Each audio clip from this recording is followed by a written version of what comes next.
Welcome to This Week in the SFL, Season 20, Week 10 edition. Howdy, partners. Along with Cameron Irvine, I'm Paul. Oh, golly. You know what? I did that last week, too. Along with Paul Sarp, I'm Cameron Irvine. I don't even know where I am anymore, Paul. It's been a long season. How you doing? Hey, it has been a long season, Cam, but hey, I'm doing great. We got the first one out of the way early in the show, but I can't wait to talk about Week 10 in the SFL with you here on the pregame show. And I'll tell you what, we saw 5 away teams go in and get things done on the road.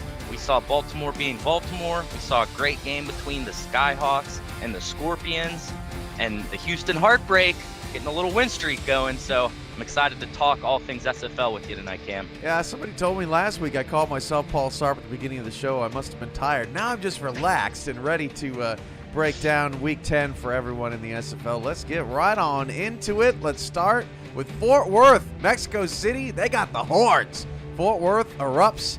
They have 3 wins over top 9 teams in the standings in the last 3 weeks, so they are beating the best of their schedule. Queen City's 4th, 1-score loss. They tie their franchise record for losses in a season. They fell to Alamo City. All they do is close, however you want to pronounce it, Paul, because both apply. Ramblers win their 3rd game by 3 points or less with a walk-off field goal, and they're now 6-3. What stood out to you?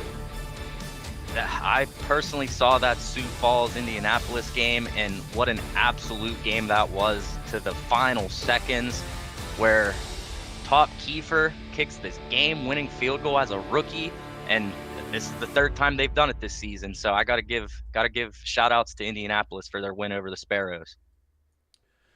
We'll get to more on Indy and Sioux Falls a little bit later, but we start the night in Phoenix, where Carolina and Arizona got going before we could even get the scoreboard up, and Harish Prasad is going.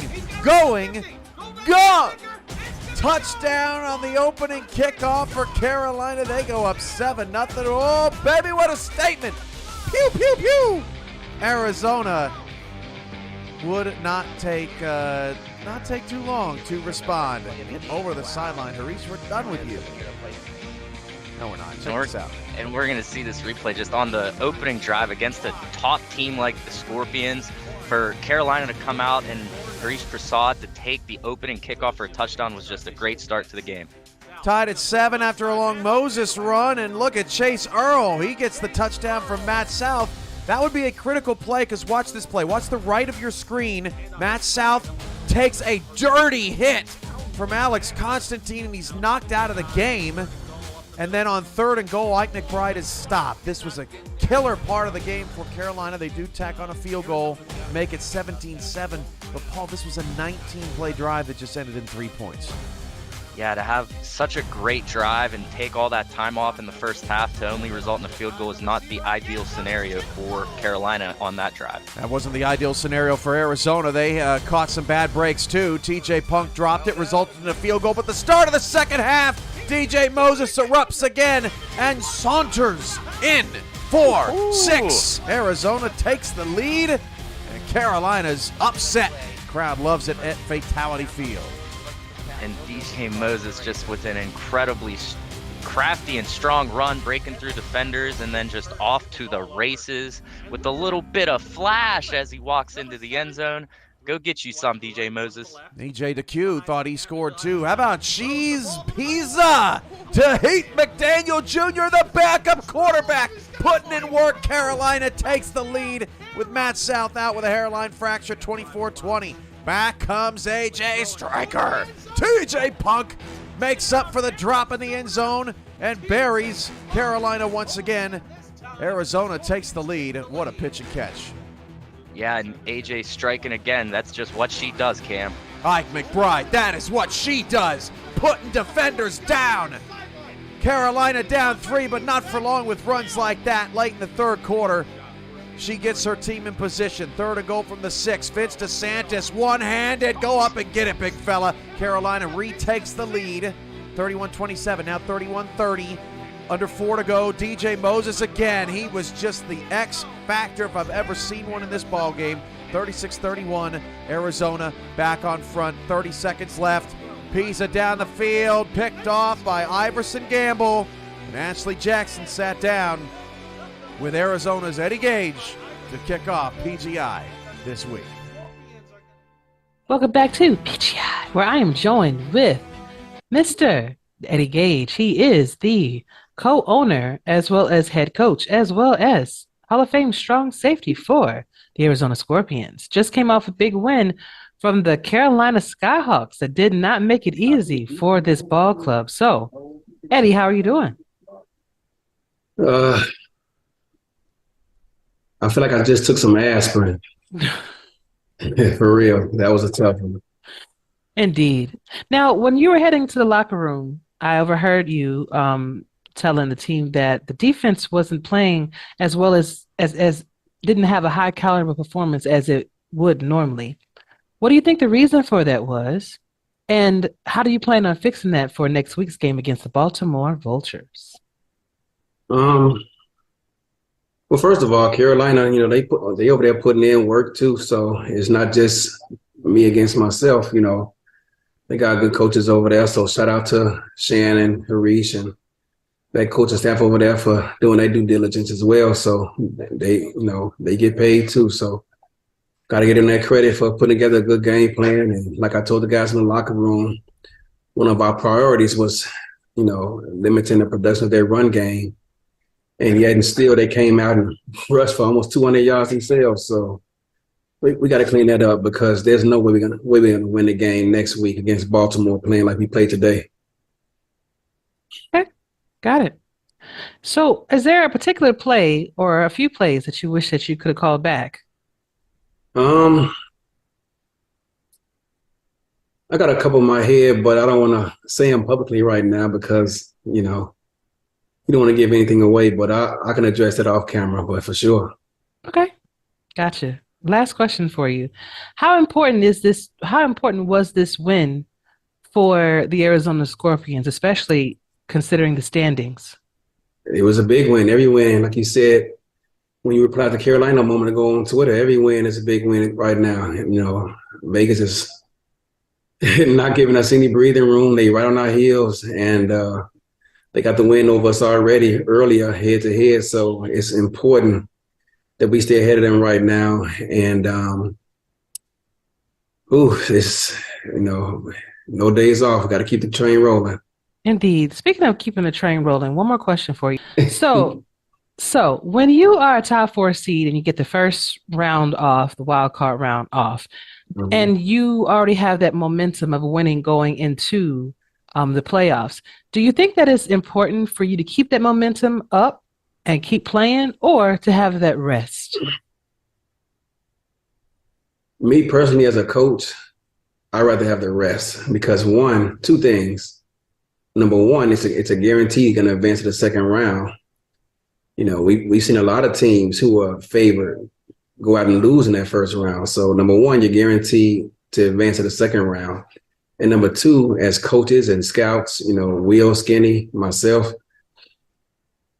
getting that time off to recharge and just take a break from coaching, running sims, running practices, and then having, not being having to participate in that first round of games. And I can just keep my heart settled. I got my Apple Watch on, and as you know, I get that heart rate alert anywhere between 4 and 6 times a game, every game. And it seems like no matter how big the lead is, I still get alerts. So I'd rather have that time off so I can relax my thoughts, my minds, my body, and just chill. Good stuff, Coach. Can't wait to see what you do against the Baltimore Vultures. It's going to be a replay of prime time too, Monday night. Indeed. It's going to be a replay of championship game. So best of luck to you. Thank you. I appreciate it. Go Scorpions. Indeed. Cam, Polly, back to you. Thanks, Ashley. We got some super chats to get to, Paul, before we move on with the show. DJ Kilgannon with the 20. And DJ, I'll get you next week, too. Get your question in next week, and you don't have to worry about it. I understand the glitch there. But he asked us, Paul, if me and you have any championship predictions. How about we add that to the lightning round here later in the show? We'll get that in there and talk about our top 2 teams. $4.99 super chat from John Fullerton as well. Fort Worth with the horns up.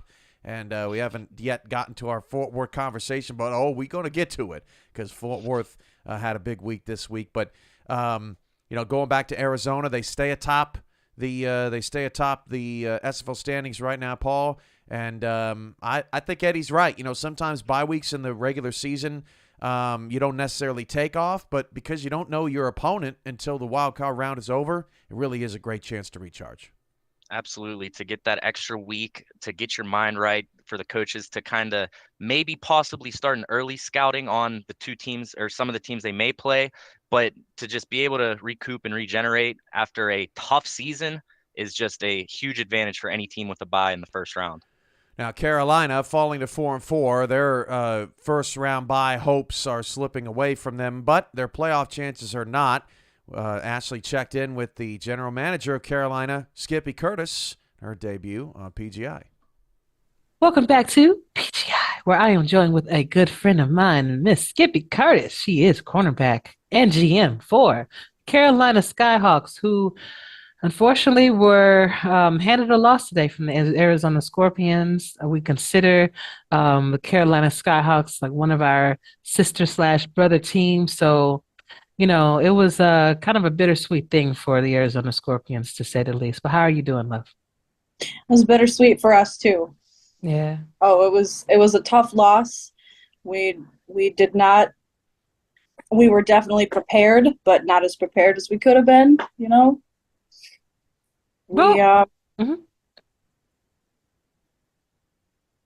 I'm at a loss for words. I'm hurting. Yeah. This one was tough. What do you think what do you think from your perspective? What do you think went wrong? Because for a minute, like, you had the Arizona Scorpions on the ropes. I mean, the scoring, Ike McBride finding those holes, finding those lanes, looking unstoppable out there. What do you think happened? So I don't think that we did anything wrong, right? I think there was a lot of, like, when we would push, y'all would push back.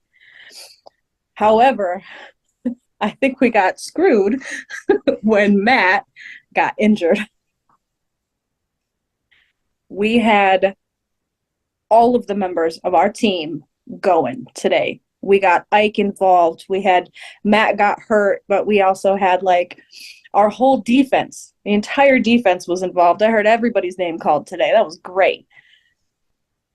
I heard most, if not all, of our offense called today. We were getting everybody involved. Everybody had their part to play. And it's not that I think that we did anything wrong. I just think that we couldn't quite get there.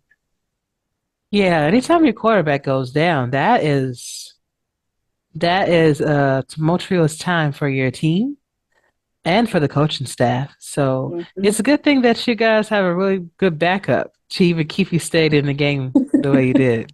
Because if it was our backup, we had full-blown pizza time today. It was great. Awesome. Well, I will say that the Carolina Skyhawks are not the team that you were seasons ago, even last season. You guys have improved significantly in all aspects. And I know a lot of that has to do with the coaching, of course. Yes. And a lot of it has to do with you being the GM and making the selections that you've made to help make the team what it is as today. So is there something that you can share with us, maybe a specific thing that you've done or either the coaches have done to make this team the turnaround that you guys have had? So I know that when we brought on a few of our rooks, that we've been doing a whole heck of a lot behind the scenes this season. And it's been showing in our game plans. It's been showing in our locker rooms. It's been showing, And sometimes we get them, and sometimes we just narrowly miss it. Indeed. Always trying to build back better. Indeed, and you guys have been doing a fantastic job. Shout out to Harish and Hattori Hanzo. for the efforts that they put in every week, and shout out to you for making sure that they have the correct pieces. Xavier for sure. Exactly. Xavier too. That's our Weapon X right there. That's right. Indeed. Well, it shows. It shows. And Skippy, I wish you guys the best of luck throughout the rest of the season. And I cannot wait to see what you guys do next week.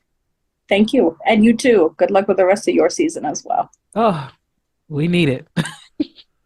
Talk to you soon, Ma. Always. Cam, Polly, back to you. Thanks, Ashley. So the rich get richer in Arizona, and that would be the theme of the weekend. Let's head back to Charleston and back to the highlights, where Scott Johnson is making people miss, and the 6-1 Las Vegas Fury are trying to keep pace with Arizona. They got off to a good start doing that, 13-3. Let's flash forward to the third, where Nick Hoagland is getting into the end zone for the first time. Charleston ties the game at 13, keeping things close early. Fourth quarter. Still tied at 13. Eric Price to Prince Wonder just gets in the end zone. That puts Vegas up 7, 20-13. Play fake now, and Eric Price finds Doug Britton. What a haul! That was the biggest play of the game as Charleston was biting at their heels. Yeah, and for the quarterback to just move over in the pocket and throw an absolute dime like that, just an incredible catch when you know you're going to get hit that hard. And Johnson seemingly buries the Predators 27-13. Kentez Johnson had 30 completions before this toss. That got Charleston down to the 1-yard line. Tick, tick, tick, hurry, hurry, hurry. And Kentez Johnson in the back of the end zone gets a score. Makes it 27-20, but Charleston would fail to recover the onside kick. Vegas tacks on a field goal. 30 seconds left, 30-20. And Max Jackson comes away with the interception. And Vegas puts the kibosh on Charleston. Take a look at them. They're going to be in the playoffs. 7-1. Las Vegas is killing it right now. Baltimore, rich get richer. Destroy San Diego 43-17. Jack Wigmore, an excellent day. 305 yards, just 6 incompletions. Warren Murray, a balanced effort. 84 yards on the ground, 61 through the air. Ivory Irvin was unstoppable. My biggest takeaway from this game, Paul, was that it just seemed like Baltimore got to do what they like to do whenever they wanted to. San Diego never made it difficult defensively. Yeah, and it's not like San Diego is a bad team either. They're one of the tougher teams in the league, but it just goes back to Baltimore being Baltimore, and as you mentioned, just doing absolutely whatever they wanted to do in this game. San Diego against the top 4. Outscored 73-24 in the last 2 weeks by Baltimore and Arizona. Next 3 games for Baltimore. They host Arizona, they're at Carolina, and they're at Vegas. Not an easy way to end the season for the Skyhawks, or I'm sorry, for the Vultures against the rival Skyhawks. And they've got some demons of their past at Silver State Stadium in Las Vegas, where they have not been in a very long time. So Baltimore gets the win, Atlanta's off, Vegas wins, Arizona wins. This was a class of the first class in the SFL in Week 10, and it's hard to see that changing from my perspective, Paul.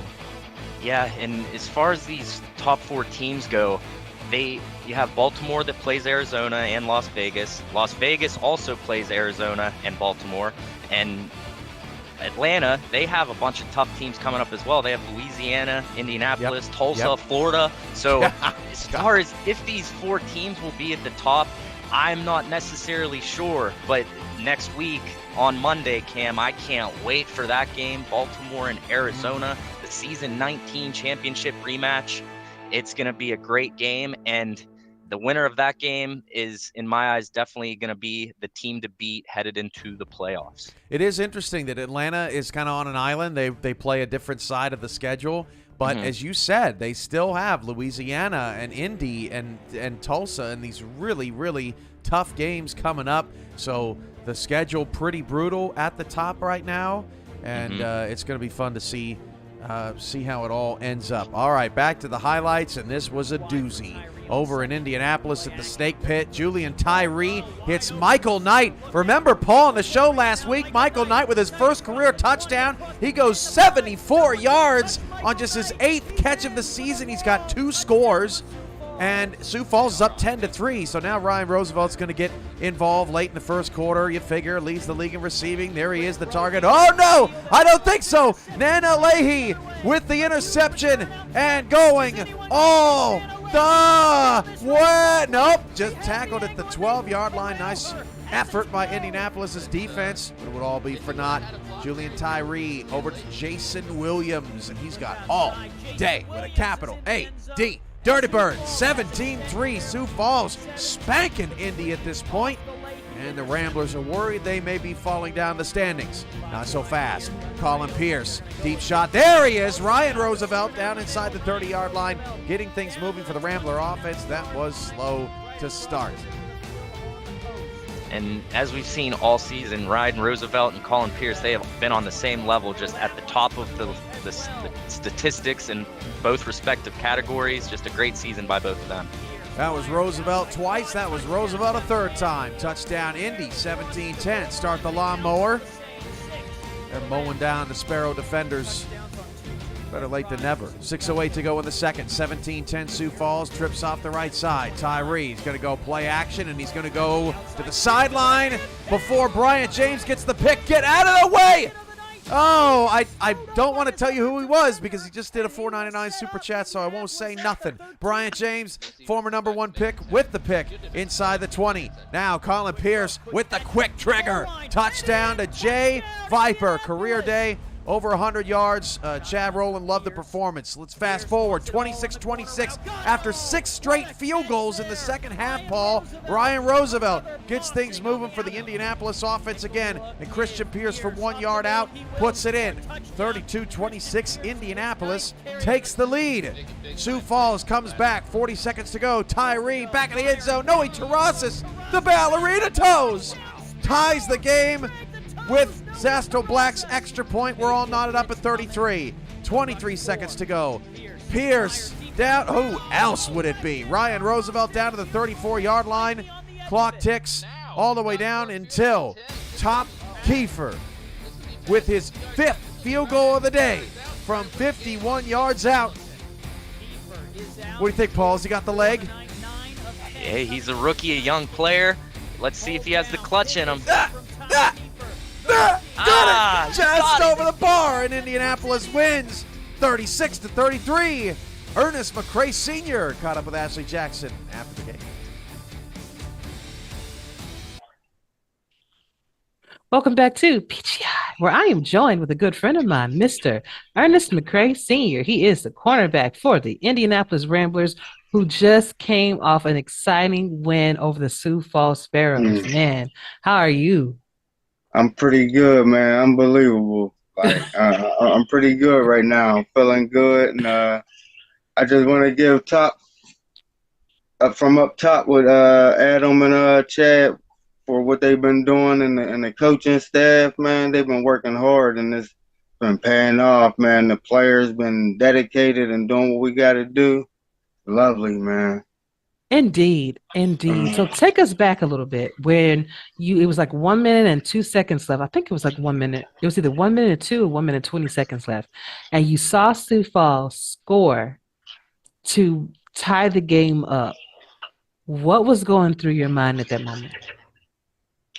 I mean, I really thought like not again, but what we've been going through and the momentum that we got right now, I just knew all the hard work was paying off, and that's what it did. You know what I mean? Our offense, you know what I mean, has been showing up all year. You know what I mean? And on our final drive, you know what I'm saying, our running back showed, you know what I mean, like he stepped it up. You know what I mean, when it needed to be. Indeed. You know what I mean? Somebody else that stepped up for you was rookie kicker, Top Kiefer, making that when it came down to seconds left on the clock, you guys trusted in your kicker to do what he does best, you know, and kick it through the uprights. What was your thoughts at that moment when y'all went up by 3? Hey, this is what it is. Like now the defense got to stop. Now they still had some time left. Like it just was like it was. I was happy for real. You know what I mean? Like yes, we finally doing what we got to do, Yeah, I mean, I think that was his fifth field goal, if I'm mistaken. He had like four or five field goals. Mm-hmm. You know what I'm saying? So, I mean, I was happy for him for doing what he had to do, and yeah, and that was Chad's first win against Sioux Falls. So, I mean, I was glad to get that for him. You know what I'm saying? Indeed. One more question before I let you go. Sioux Hmm. Falls, you were on Sioux Falls at one point in your career. Quickly tell me, what is the differences between the coaching staff between Sioux Falls Sparrows and the Indianapolis Ramblers? Uh, like the coaches is willing to share the game plan with the team. You know what I mean? And willing to listen, and that's about it. So each week, like you know what you really going into. So that's the big difference, knowing what you going into and what your game plan is, and you know what I mean, and what the role of the offense and defense is going to be. So that's cool. Awesome. Well, great win for you guys. I know you can breathe a sigh of relief right now because it's over with. And Six uh, and three, baby. 6-3. awesome, man. Well, I wish you guys the best of luck for the rest of your season. Mhm. And I'm looking forward to seeing what you guys do next week. Yep, appreciate you. No, we got a bad week, so we Oh, chilling. We're gonna celebrate. We're gonna celebrate this one and relax. indeed. Yeah, right. That you should do. Yeah, right. Thank you for your time, Ernest. I really appreciate you, brother. Yeah. All right. Bye. All right. Cam Polly, back to you. This is what I love about the show, Paul, is Ernest gets up to leave. He's leaving the press conference early. But I love actually getting to catch up with these guys, Paul, because I haven't caught up with Ernest McRae Sr. since before the draft. And so to see where he's gone in his career and what he's making out of his career, and to hear that excitement and energy out of him, it's just cool. We got so many real people in this league all over the world that it's always good to get highlighted every once in a while. So it's great to catching up with Ernest, and Indy's 6-3 now, Paul. Absolutely, and that's what makes the SFL what it is the community. I know Ashley does a great job every week for the show and all these interviews, bringing the community together, letting some people share their stories, share their thoughts on the games that they just played. It's just truly incredible to be a part of it. Super Chat updates, $4.99 from Adam Wiseman with the hashtag RambleOn. Skippy, $19.99 Super Chat. Great show tonight, Paul. And Cam, too, I guess, with a winky face. Not very good at winking, but tried to wink back at her. All right, moving on with the show. Let's take a look at some flex scheduling coming up, some scheduling programming notes. We talked about Atlanta's tough schedule. We just getting off talking about Indy's 4-game winning streak. Well, they have officially been flexed into Week 12 Impact Monday. So next week, Arizona and Baltimore get going on Impact Monday, and then we will have the 7-1 Swarm, the 6-3 Ramblers. Ramblers will be coming off a bye. Atlanta will be coming off their game to Louisiana, but that is set for Monday, April the 3rd. Denver Vegas was originally in the slot. They have been moved to the Saturday afternoon time slot that Atlanta and Indy previously occupied. But Paul can't wait for that one, as we are going to the Snake Pit for the first time. We last saw Indy when they were in Minnesota. Yeah, with this Impact Monday schedule to finish the season off, wow, we got some incredible games coming up. I can't wait to see the championship rematch next week.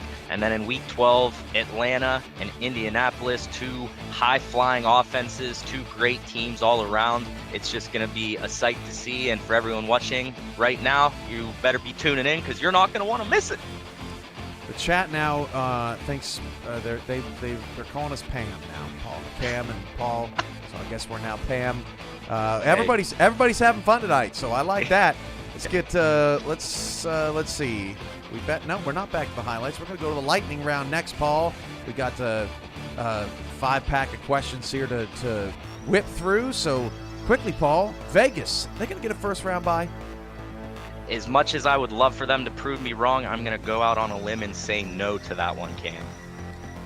I'm going to agree with you, Paul, because they got to show me they can beat Arizona and Baltimore in back-to-back weeks. And I think that with Fort Worth, Indy, Minnesota, Tulsa right on their heels, I think they're going to have to win both those games if they really want to fend them off. I'm not so sure they can do that. We'll see. Who wins the Central, Paul? As far as who wins the Central, I gotta go with Minnesota, but they play Tulsa next week. If Tulsa manages to beat Minnesota, then Tulsa will win the division with Minnesota and Indianapolis right behind them.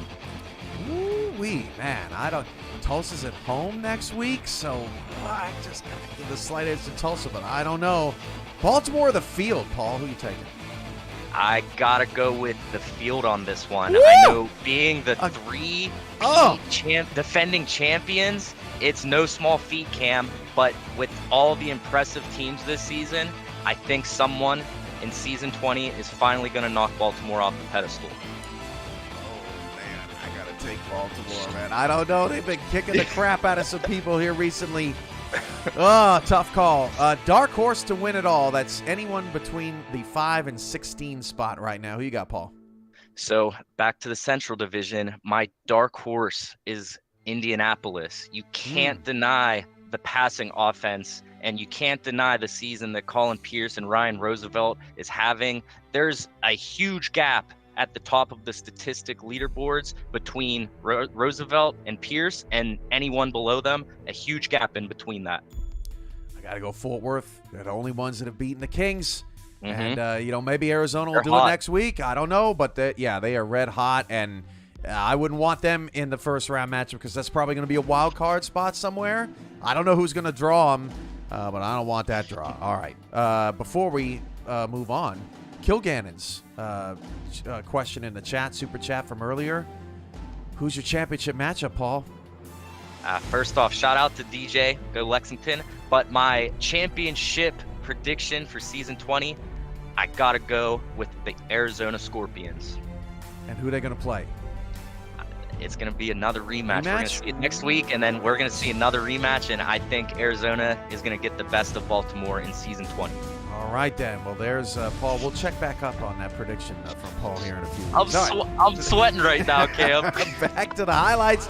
Let's go to Jacksonville, where two teams that do not have championship aspirations this season, I don't think, at this point, are playing. But they played a good ball game. Christopher Ochoa having a banner year. He catches that touchdown from Bruin. And then look at this play from Optimus Klein. I think that's the catch of the week, Paul. Florida goes up 14-10. And what a catch. From that throw, you did not think Ron Cochran was going to be able to get that in there and it'd be a catch. You'd think it'd be an interception, but Optimus Klein with just reaching his hand out and hauling the ball in, just an incredible pass and an even better catch. That was nasty. Next drive for Jacksonville. O.J. Bruin down the field. Pretty ball. Dill Swayze in a foot race. He's been balling recently as that third weapon for Jacksonville.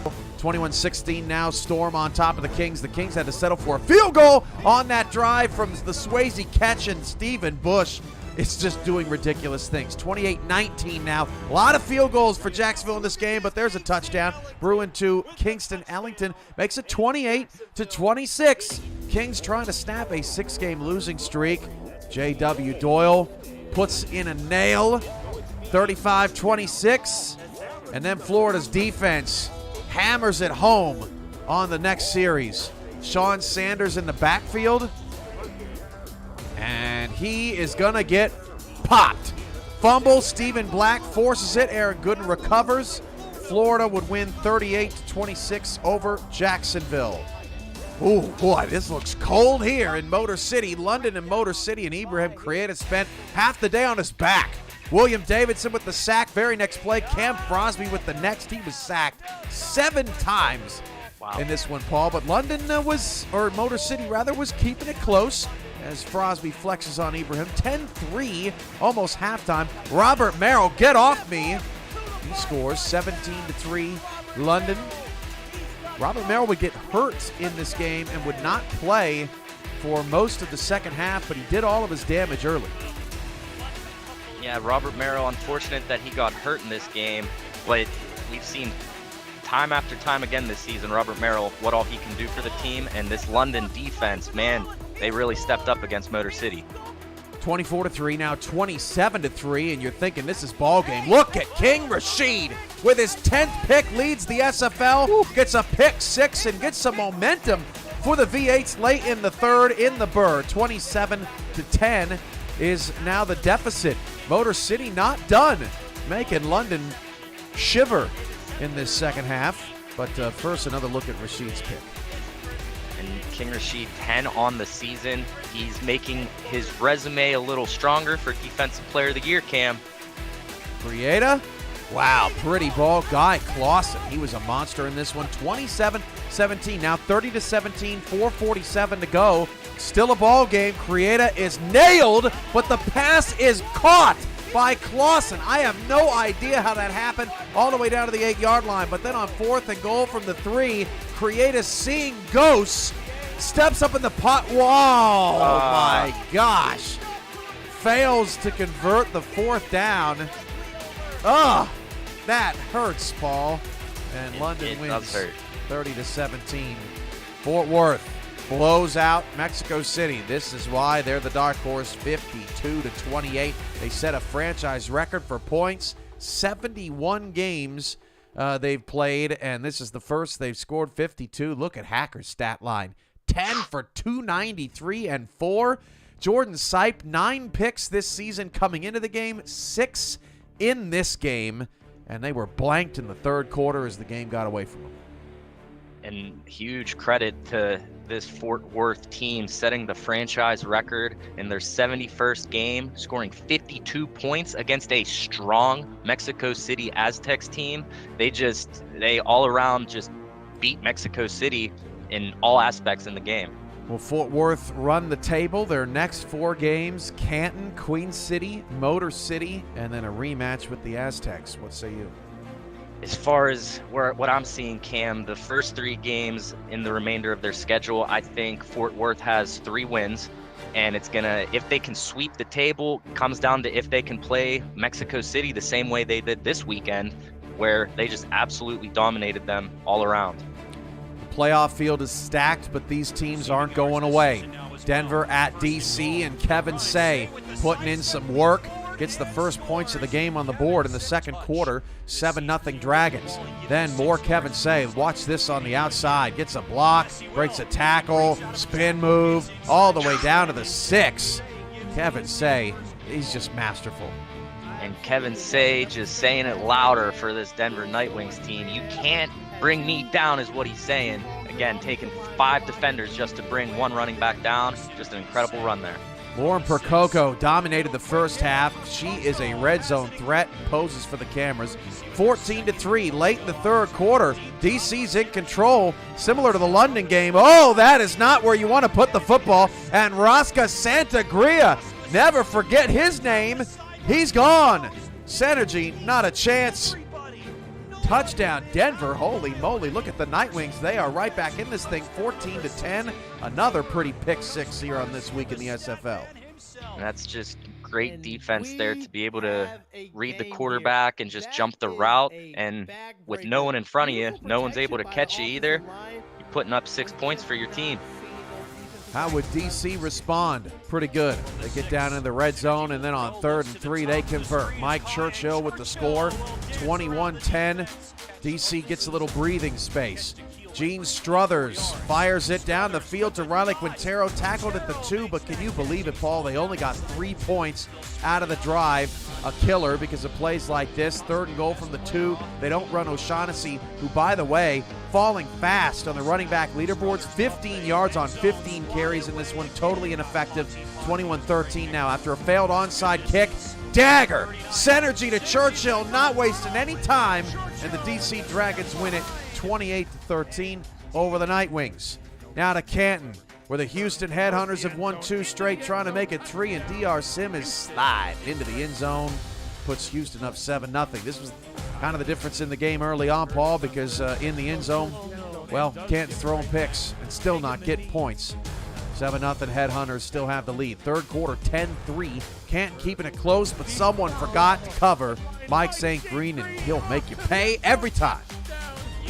Absolutely, Mike St. Green, one of the veteran receivers around in the league, just making Canton pay here. And as you mentioned, Cam, the offense for Canton has been its downfall all season long, where its defense has been dominating teams and winning games for Canton, but the offense struggling all season long.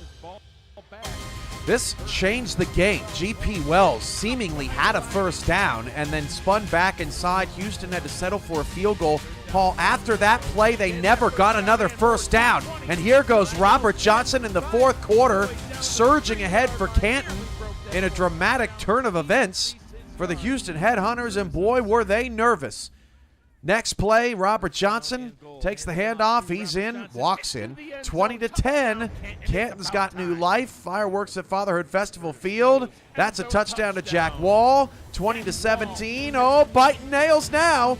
4th and 18 for Canton, though, and Mike Twinscrew's pass is caught, but 5 yards short of the sticks, and Houston, despite not a single first down in the fourth quarter, hangs on 20-17. Speaking of hanging on, Alamo City had their hands full with the winless Queen City Corsairs. Not early, though. Ziggy Ronick wide open, 10-0. Alamo City now 13-0. Artillery with the lead. John Lakeman, anything you can do, I can do better. Doug Spelling all alone. 13-7. Plenty of special teams highlights in this one. First, a punt return from Ronick. Oh, breaking tackles. Too slow. Ziggy Ronick beats the punter. He's out of there. 20-7. Alamo City on top. Now 20-13 to start the second half. And Tony Zoma, who got absolutely plastered by Matt Fennick earlier in the game on a kickoff return, says, get off me. Where's the kicker? Where's the kicker? Don't do it again to me. He's blocked up. Okay, good. I'm out of here. Queen City ties the game at 20 in the third. What a pretty return. And the fireworks were starting off strong in the second half with Queen City tying the game up. And wow, just what an incredible catch there, diving catch. And both these teams, Cam, they came to play tonight.